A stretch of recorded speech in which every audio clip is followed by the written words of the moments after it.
और सुनो नाज़रीन, प्रोग्राम आज की बात के साथ मैं हूं इम्तियाज मीर। मियां नवाज शरीफ साहब, जिस तरह उन्होंने प्लान बनाया और उसी के साथ उन्होंने बड़ा एग्रेसिव बयानिया यानी कि सख्त बयानिया अपनाया एक दफा फिर। और जिस तरह उन्होंने अपनाया बयानिया के जनरल और जजेस का एहतसाब होना चाहिए, जिसने हुकूमत को घर भेजा था और जिसने धोखा दिया था उनका एहतसाब होना चाहिए। जब उन्होंने सख्त बयानिया बनाया तो शहबाज शरीफ जल्दी जल्दी लंदन पहुंचे।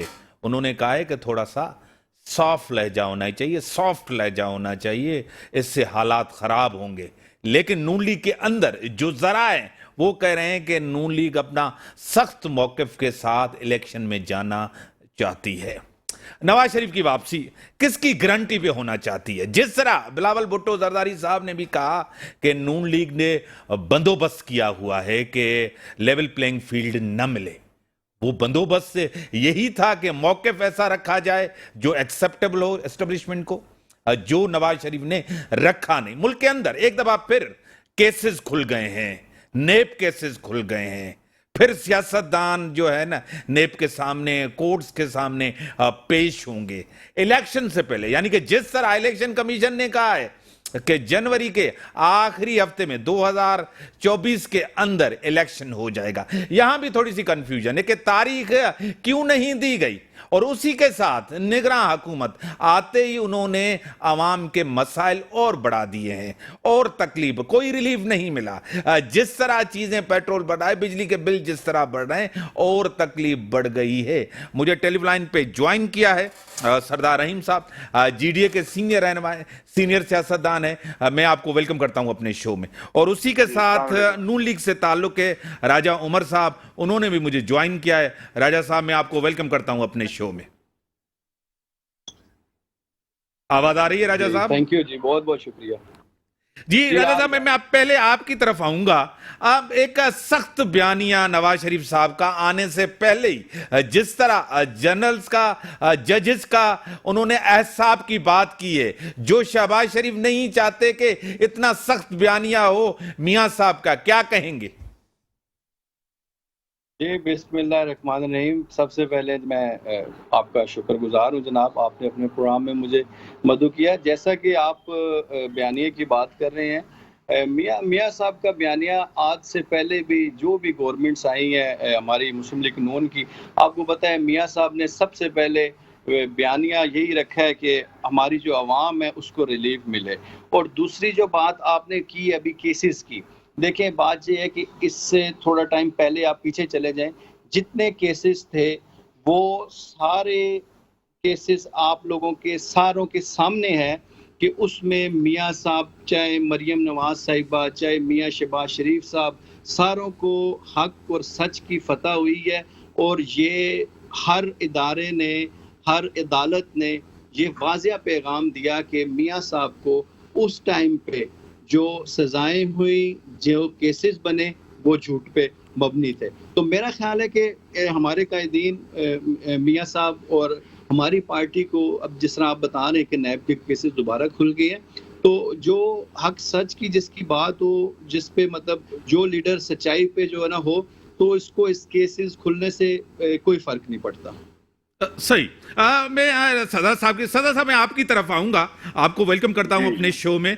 आप नून लीग में भी रहे, नून लीग की सियासत को भी सरदार साहब आप जानते हैं। जिस तरह इलेक्शन का ऐलान हुआ है जनवरी के आखिरी हफ्ते में, उसी के साथ नवाज शरीफ साहब ने जिस तरह प्लान किया है पाकिस्तान आने का, और उसी के साथ सख्त मौकिफ अपनाया है कि जजेस का भी एहसाब होना चाहिए, जनरल्स का भी एहसाब, बाजवा साहब का भी, फैज हमीद साहब का भी, खोसा साहब का भी, जस्टिस साहब का, साकिब निसार का भी, इन सब का एहसाब होना चाहिए। उन्होंने बात की है, क्या कहेंगे? जी देखिए, मौक़िफ़ तो उनका जो भी है, उनका हक है जो भी मौक़िफ़ अपनाते हैं। लेकिन ग्राउंड रियलिटी यहाँ पर ये है कि जो पीडीएम की हुकूमत थी उसकी वजह से जो खराबियाँ हुई हैं, जो महंगाई हुई है, जो आइन की पासदारी नहीं की गई। सुप्रीम कोर्ट कह रही है कि आइन कह रहा है कि 90 दिन में इलेक्शन हो, सुप्रीम कोर्ट उसको रीअफर्म कर रहा है कि 90 दिन में इलेक्शन होने चाहिए। लेकिन पीडीएम हुकूमत ने वो 90 दिन में इलेक्शन न कराने की जिद कर ली। सही। तो ये सारी ऐसी खराबियां हैं कि बयानिया जिसका जो भी हो वो उससे फर्क नहीं पड़ता। जो डैमेज जो पाकिस्तान की सियासत को, पाकिस्तान के आइन को पहुंचा है, वो शायद अभी सिर्फ साफ, शफाफ और ट्रांसपेरेंट इलेक्शन अगर होंगे उसी से धुल सकेगा कुछ। लेकिन अगर अब भी साफ, शफाफ और ट्रांसपेरेंट इलेक्शन नहीं हुए तो मैं समझता हूँ कि एक बहुत बड़ा बहरान पाकिस्तान में आईनी आ जाएगा, जिसको शायद सब मिल के भी नहीं संभाल सकेंगे। सरदार साहब, आप और हमारी हमेशा डिस्कशन होती रहती है। आप इलेक्शन जनवरी में देख रहे हैं कि वाकई होने जा रहे हैं? देखिए, इलेक्शन जनवरी में हो भी सकते हैं, ठीक है। 90 दिन में नहीं हो रहे हैं, 90 दिन के बाद ही होंगे, ठीक है। इम्पोर्टेंट पॉइंट ये है। और अगर जनवरी में भी हों, हमारा मौक़िफ़ ये है कि 2 दिन में हों या 120 दिन में हों, इलेक्शन को बिल्कुल साफ, शफाफ और ट्रांसपेरेंट होने चाहिए। वो उससे मेरा ख्याल अब इतने हालात महदूद कर दिए गए हैं कि उससे कोई फ़र्क नहीं पड़ता कि इलेक्शन जो है 90 दिन में हो रहे हैं या 90 दिन से ज़्यादा है। क्योंकि अगर जो हल्का बंदियाँ जो नई मरदमशुमारी है उसकी बुनियाद पर होनी है तो फिर उसमें टाइम लगेगा। ये मुमकिन ही नहीं है कि वो 90 दिन में हों, क्योंकि कॉन्स्टिट्यूशनल प्रोविजंस हैं कि इतने आपकी जो डिलिमिटेशन होगी उसके मेरे ख्याल 54 दिन बाद जो है वो इलेक्शन होते हैं और शेड्यूल अनाउंस होगा, तो पोलिंग आपकी वोटर्स लिस्ट बनेगी, उसके बाद फिर शेड्यूल अनाउंस होगा। यही वजह है जो इलेक्शन कमीशन ने कोई हतमी तारीख नहीं दी है, क्योंकि वो आज जैसे उनका बयान था कि ये टेक्निकल रीज़न है। इसका टेक्निकल रीज़न यही है कि एक दफ़ा अगर इलेक्शन कमीशन तारीख दे दे, इसका मतलब है उन्होंने शेड्यूल अनाउंस कर दिया। तो शेड्यूल अनाउंस बगैर डिलिमिटेशन के कैसे हो सकते हैं? तो वो मुमकिन ही नहीं है। तो इस वजह से अब लोगों को सब्र करना चाहिए, थोड़ा सा इंतज़ार करना चाहिए, तहम्मुल से काम लेना चाहिए और ये डिमांड करना चाहिए कि जो वोट हैं वो सही गिने जाएं। इस बार पिछले 2018 के इलेक्शन की तरह झुरलू इलेक्शन नहीं होने चाहिए कि जनाब वफाक में एक सेलेक्टेड गवर्नमेंट है और सिंध में दूसरी सेलेक्टेड गवर्नमेंट है। अब जो लोगों की राय है उसको गिनकर जो सही मैंडेट के लोगों को असेंबलियों में पहुंचना चाहिए। राजा साहब, मैं आपकी तरफ आऊंगा। जिस तरह चेयरमैन पाकिस्तान पीपल्स पार्टी बिलावल भुट्टो जरदारी साहब ने कहा था और नून लीग से मुतालबा किया था, लेवल प्लेइंग फील्ड की बात की थी कि नून लीग ने बंदोबस्त किया हुआ है, क्या कहेंगे? देखें जी, मैं इसमें आपको ये बताना चाहता हूँ कि बंदोबस्त की तो ऐसी कोई बात नहीं है। देखें, जब भी इलेक्शन हुए हैं, हमारी मुस्लिम लीग नून इक़्तिदार में आई है, वो अवाम का मैंडेट लेके आई है। मियां नवाज शरीफ साहब ने इस पाकिस्तान में इस अवाम को डिलीवर किया है बहुत सारी चीज़ें। मोटरवे देख लें, मेट्रो बस देख लें, अंडरपास, फ्लाईओवर, बहुत सारी चीज़ें, ठीक है। मकसद कहने का ये है कि इसमें कोई लेवल प्लेइंग फील्ड वाली बात नहीं है। और अब जिस तरह आप ये बता रहे थे, इसके अलावा आपने जो बात अभी की कि इसमें बिलावल साहब ने इस चीज़ का जिक्र किया है कि भी सब कुछ तय करने वाली बात कोई नहीं है। जहाँ तक इलेक्शन की बात है, वो जब इससे पहले इस गवर्नमेंट, ये जो हमारी जो अभी लास्ट टाइम पे गवर्नमेंट पीडीएम की जो गवर्नमेंट थी, उसमें जितनी मीटिंग हुई हैं उस मीटिंग्स में बिलावल साहब, इनकी काबीना, सबको ये पता था कि पहले हल्का बंदियाँ होंगी, मरदमशुमारी होगी, हल्का बंदियाँ होंगी, उसके बाद हम इलेक्शन में जाएंगे। तो मेरा ख्याल है इसमें तो वाज़िया क्लियर है। ये अगर वो अभी इस टाइम पे बात कर रहे हैं कि भी इलेक्शन हम बिल्कुल चाहते हैं। देखिए, हम मुस्लिम लीग नून इलेक्शन से बिल्कुल नहीं घबरा रही, सिर्फ ये चीज़ चाह रही है कि अब देखें, इलेक्शन हमने नहीं कराने, इलेक्शन कराने हैं इलेक्शन कमीशन ने। इलेक्शन कमीशन ने ये वाज़िया कहा है कि भाई हम मरदमशुमारी करके नई हल्का बंदियाँ होंगी, उसके बाद इलेक्शन में जाएंगे।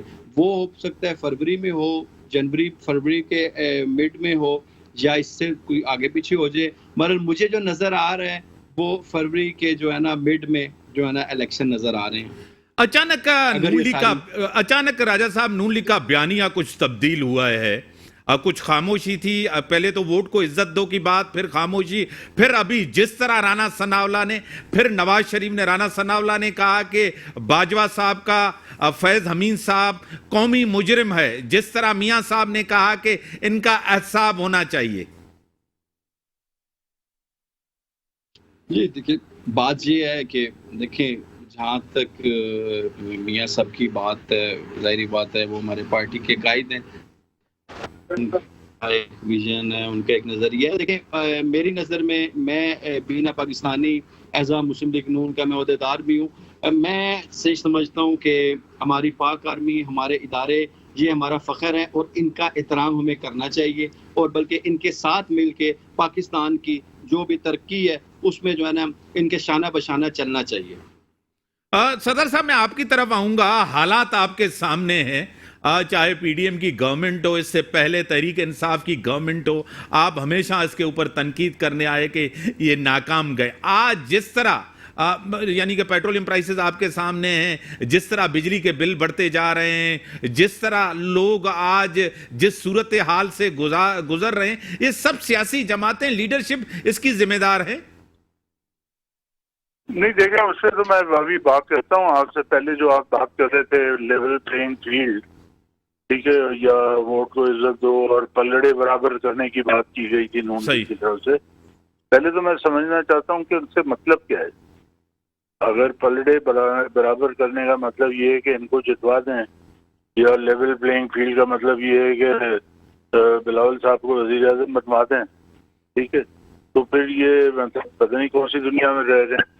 मेरे नजदीक लेवल प्लेइंग फील्ड और पलड़े बराबर उसी वक्त हो सकते हैं जब मुनसिफाना इलेक्शन हो, जब तक बेईमानी ना हो, जब तक धांधली ना हो, तो तभी वो लेवल प्लेइंग फील्ड है। ये भूल जाते हैं कि जो दो तरफ हैं, जो दो पार्टीज हैं इसमें, वो एक सियासी जमातें हैं जो कि नाकाम रही हैं, मतलब महंगाई कंट्रोल करने में, मुल्क को सही रास्ते पे चलाने में, और पाकिस्तान को जो है डिप्लोमेटिकली सारी दुनिया में जो है आइसोलेटेड होने से बचाने में। एक तरफ ये लोग हुक्मरान तबका है और दूसरी तरफ आम लोग हैं, अवाम है, जो कि महंगाई की चक्की में फंसे हुए हैं, जिनके बच्चे स्कूल जो है वो नहीं जा सकते। दुनिया में सबसे ज्यादा जो स्कूल से बाहर बच्चे अगर हैं तो वो पाकिस्तान में हैं। यहाँ पर जो शहरों में गंदगी है, जो पीने का साफ पानी नहीं मिलता, ठीक, ये अवाम सफर कर रहे हैं। तो अगर पलड़ा बराबर करना है तो फिर अवाम को कुछ देना पड़ेगा, अवाम को जो है उनके मसाइल हल करने पड़ेंगे, तब जाके पलड़ा बराबर होगा। सारे पाकिस्तान के वसाइल खा गए और बैरून मुल्क इमलाक बना रहे हैं, तो पलड़ा कैसे बराबर होगा? आपका तो सारा पांचों घी में और सर कढ़ाई में, तो फिर अवाम को कौन पूछने वाला है?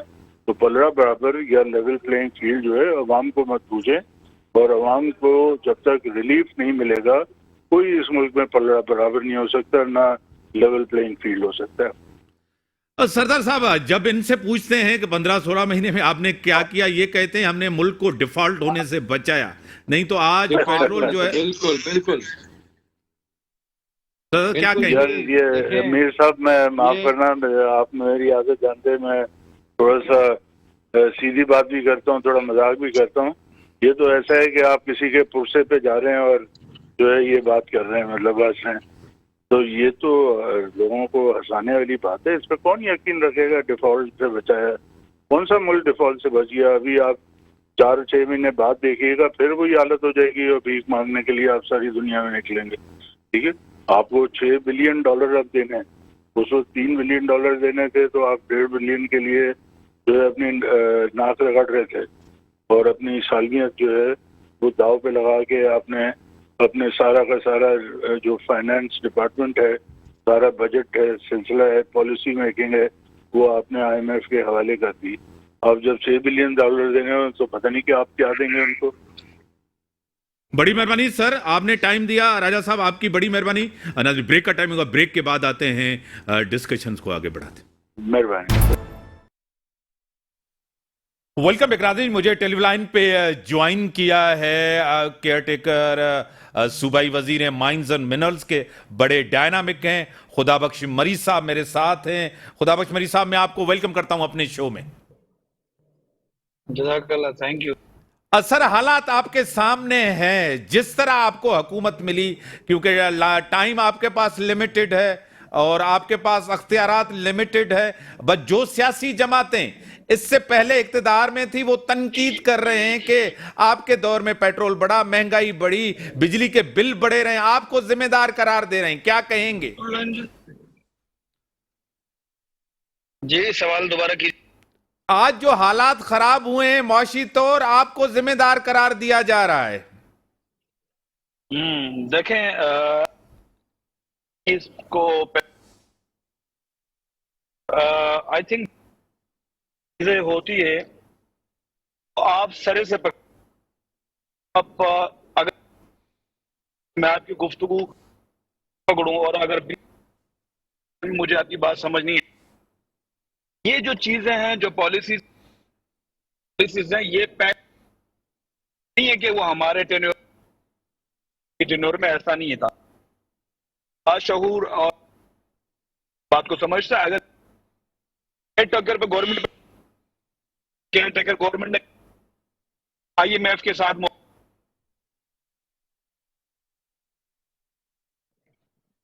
जी जी सर, आप ठीक कह रहे हैं कि IMF के साथ मुआहिदा किसने किया।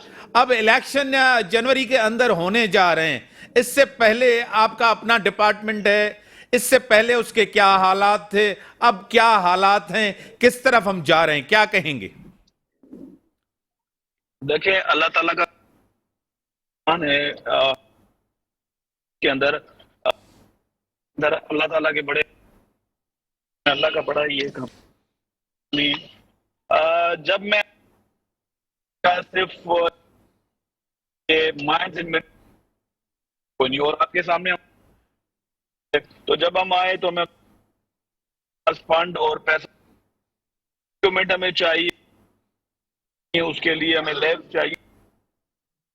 तो अब हमारे पास किया यूनिवर्सिटी जो है स्पार्क, अगर जो मैं बार बार तरफ गया क्योंकि उनके पास हमने और उसी को हमने यूटिलाइज पर अल्लाह ताला बड़ा मिनरल्स किए, और दूसरा हमारा उसको हमने लगा करे और एक्सप्लोरेशन की। मैं आपसे तो मैं बात मीडिया पे करता हूं, ये उससे भी ज्यादा अल्लाह ताला का है। मैं सर, आवाज ड्रॉप हो रही है। जिस तरह हालात हैं मुल्क के, वो बेहतर आपको नहीं लग रहे, और मैशियत आपके सामने, सब एक दूसरे के ऊपर, सियासी जमातें एक दूसरे के ऊपर इल्जामात लगा रहे हैं।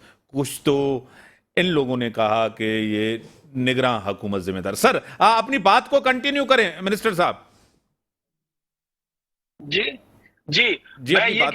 हाँ, देखें, आप इस चीज अल्हम्दुलिल्लाह के इस अल्हम्दुलिल्लाह हमें और दुआ करें। लिथियम कीमती धात है जो सिंध से, क्यों कहता हूं कि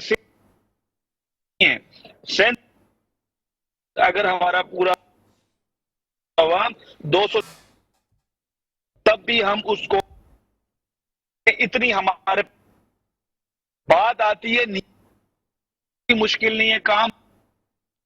आप भी पाकिस्तान कर रहा हूं, हेल्थ डिपार्टमेंट कर रहे हैं, लेकिन अपने दिलों पे एक ताले, गेटों पे ताले लग नहीं करते, एक दूसरी चीजें तक आप नहीं करेंगे होंगे। जी जी सर, आप जिस तरह कह रहे हैं कि हमने यहां तक काम किया है, बेहतरी की, और दूसरी बात है कि अवाम के अंदर एक बड़ी बेचैनी है। जितना जमहूरी दौर गुजरा है, हालात बेहतर नहीं है। एक बंदा 20-25 हजार रुपए कमाने वाला, उसकी जिंदगी कैसे बेहतर होगी, क्या कहेंगे? देखें, 2025 हजार रुपए कमाने वाला, उसकी जिंदगी कैसे बेहतर होगी, क्या कहेंगे? देखें, 2025 हजार रुपए कमाने वाला, उसकी जिंदगी कैसे बेहतर होगी, क्या कहेंगे? देखें, 2025 हजार रुपए कमाने वाला, उसकी जिंदगी कैसे बेहतर होगी, क्या कहेंगे? साल में बदलाव आया। मैं सिर्फ एक होगा, जब तक पाकिस्तान हो हमें मिसालें लेनी चाहिए। अब तक भी भीख पे नहीं पड़ा, भीख पे आपके हाथ ना कभी कर्ज पे हो। आपके जब ठीक हो नियतें ठीक करेंगे आपके पास आप उसे निकाल, आपको किसी की जरूरत। अब्दुल्ला देखें, अभी मैं आपको होंगे जापान के काइंड्स के मिनरल्स हैं और हमारे पास, आप देखें तो सही, बात ये वो नियत से नहीं की। हमारी सियासत होती ट्रांसफर करें, उसको थाने से छुड़, कॉन्ट्रैक्ट दे, इसको ना दे, मुल्क की खिदमत कहां गई? मुझे ये बताएं कि बेटरमेंट या नहीं देना।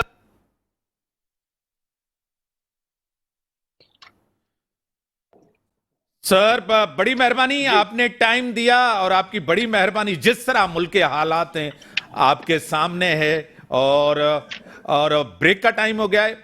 ब्रेक के बाद आते हैं, डिस्कशंस को आगे बढ़ाते हैं। वेलकम नाज़रीन, टेलीविजन पे ज्वाइन किया सीनियर रहनुमा, सीनियर सियासतदान, एमएनए रह चुके हैं, एमपीए रह चुके हैं, पाकिस्तान पीपल्स पार्टी माइनॉरिटी विंग के प्रेसिडेंट हैं मोहतरम जनाब डॉक्टर लालचंद उकरानी साहब मेरे साथ हैं। डॉक्टर साहब, मैं आपको वेलकम करता हूं अपने शो में। मेहरबानी इंतजामी साहब। डॉक्टर साहब, जिस तरह पीपल्स पार्टी का एक एतराज भी है, इलेक्शन कमीशन ने जो ऐलान किया है कि जनवरी के आखिरी हफ्ते में इलेक्शन होंगे, उसके ऊपर पीपल्स पार्टी तनकीद भी कर रही है, एतराज भी है, क्या कहेंगे? इंतजामी साहब, हम तो ये कह रहे हैं कि इलेक्शन आनी तो 90 डेज में होने चाहिए, लेकिन election commission end of January में करना चाह रही है। हमारा आज भी मौक़िफ़ ये है कि जो सब काम 90 डेज के अंदर फॉर्मेलिटी सब पूरी हो जाती हैं तो फिर डिले करने का कोई भी मकसद नहीं है, तो फिर ये मेरे ख्याल में आईनी नहीं गैर आईनी हो जाएंगी। लेकिन अब इलेक्शन कमीशन को ही डेट देना है, अभी उन्होंने डेट भी नहीं दी है, अभी एंड मंथ जनवरी बोला है। लेकिन मैं कह रहा हूँ कि इलेक्शन कमीशन को चाहिए तो वो अपने 90 डेज में कानून के मुताबिक, आइन के मुताबिक अगर वो अपनी डेट अनाउंस कर देते तो वो बेहतर है। लेकिन अब जो डेट भी नहीं दी है, 90 डेज के अंदर भी नहीं हो रही हैं, तो फिर मीन्स इसमें से कोई और भी इंसान खदशा कर सकता है। हमारा पीपल पार्टी का आज भी यही है कि भाई बराए मेहरबानी इलेक्शन टाइम पे होने चाहिए। मुल्क में बिगर इलेक्शन के निगरान सेटअप इतना लंबा नहीं चल सकता है, और निगरान setup only for 90 days. Assembly टूटने के बाद 90 डेज के बाद 91 डेज भी नहीं होने चाहिए। अब ये इलेक्शन कमीशन का डोमेन है, अब डेट है, हम उम्मीद है इसको इलेक्शन कमीशन और ज़ेर गौर करे और नजरसानी करे और आईनी तौर पर अगर ऐलान कर दे तो वो बेहतर होगा। डॉक्टर साहब, जिस तरह आपको पता है कि मियां साहब का सख्त मौक़िफ़ आया है, जजेस का भी और जर्नल्स का भी, यानी कि जितने जर्नल्स हैं उनका भी एहतसाब होना चाहिए। उन्होंने खुल के नाम लिए हैं, बाजवा साहब का, फैज़ अमीन साहब का खुल के नाम लिया है, और साकिब निसार का, खोसा साहब का, कि उनका एहतसाब होना चाहिए। पीपल्स पार्टी का क्या मौक़िफ़ है? पीपल्स पार्टी ने तो ये कहा कि नून लीग ने एक बंदोबस्त किया हुआ है, लेवल प्लेइंग फील्ड हमें न मिले, क्या कहेंगे? एक्चुअली क्या है कि जो अंदाज और सियासत का अभी नून का लग रहा है, तो वो वाकई हमारे चेयरमैन बिलावल भुट्टो साहब ने लेवल प्लेइंग फील्ड का बोला है। बिल्कुल, बाकी एस साहब के लिए तो पीपल पार्टी तो हमेशा तैयार है। अभी कोई ऐसे नेब के केसेस, और मैंने देखा है कि राजा परमेश्वर के खिलाफ या यूसुफ जिलानी के खिलाफ भी खोल रहे हैं, तो आपको पता है कि पाकिस्तान पीपल पार्टी ने केसों से डरती नहीं है। ऐसा बिल्कुल होने से कभी भी कोई भी सियासी पार्टी को डरना नहीं चाहिए, और खासकर पाकिस्तान पीपल पार्टी तो दिल से वेलकम करती है कि भाई जो भी होगा तो इस साहब के लिए हम तैयार हैं। आपको पता है पीपल पार्टी वाले बाहर बैठ के ये बातें नहीं करते हैं, बाहर से यहाँ पे आके इस साहब के लिए तैयार हैं। अब नवाज शरीफ बाहर भी बैठा हुआ है, आने के लिए तैयार नहीं है और बातें कर रहा है इस साहब की। मेरे ख्याल में ये नवाज शरीफ सही नहीं कर रहा है। पहले तो आप इधर आओ, आप तो अपने केसेस को फेस करो, अगर आपके पास केसेस होंगे आप तो फेस करो। आप सियासी पार्टी का एक लीडर हो, आप लंदन में जाके ये बात करते हो कि मेरे ख्याल में ये गैर मुनासिब बातें हैं, आप आओ पाकिस्तान, 21 तारीख का आपका ऐलान है, 21 तारीख के बाद आप आ जाओ। आपको अगर आने के बाद भी आपको भी पहले कानूनी तरीके से फेस करना पड़ेगा। निगरान सेटअप आप भी आया है, जजेस साहबान बैठे हुए हैं, सब ये आपको कानूनी तौर पर फेस करें, उसके बाद जो भी होगा मुल्क का वो बेहतर करने की कोशिश करें।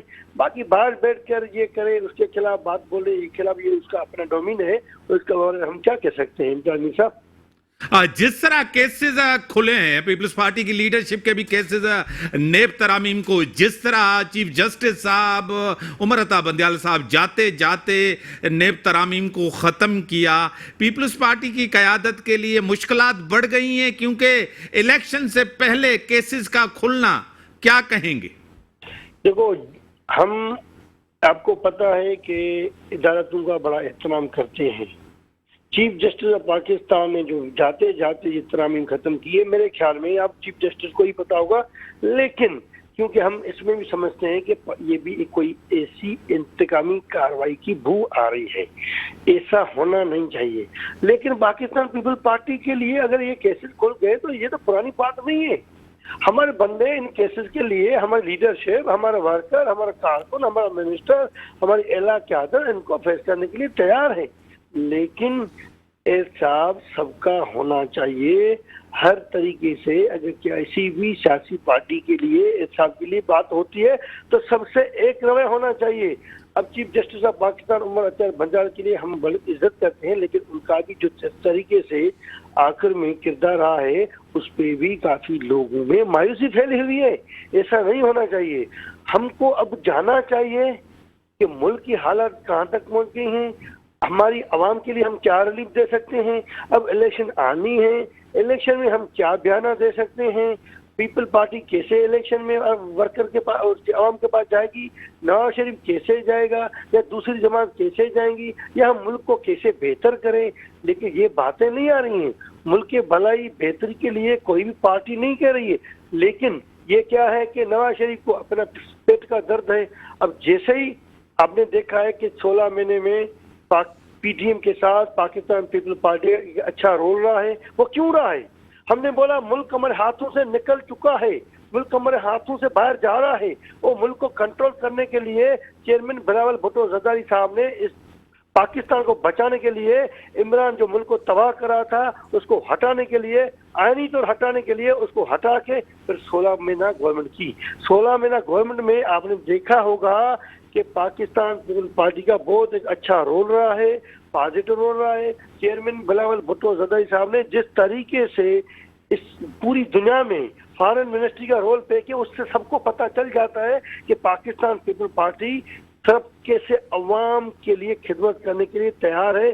क्योंकि जिस तरीके से कश्मीर के लिए लड़ा, जिस तरीके से लिए कुछ और इंटरनेशनल जो हमारे पास एजेंडा थी जो शामुन कुरैशी पूरी नहीं कर सका, उसमें क्या मैसेज दिया, तो उससे मतलब ये समझ में आती है बात, पाकिस्तान को इस बहरान से निकालने के लिए भी सिर्फ हमारी नौजवान एला क़यादत की जरूरत है। उसमें नौजवान क़यादत अभी पूरी जितनी भी सियासी पार्टियां हैं उसमें एक ही चेयरमैन बिलावल भुट्टो जरदारी साहब का नाम है।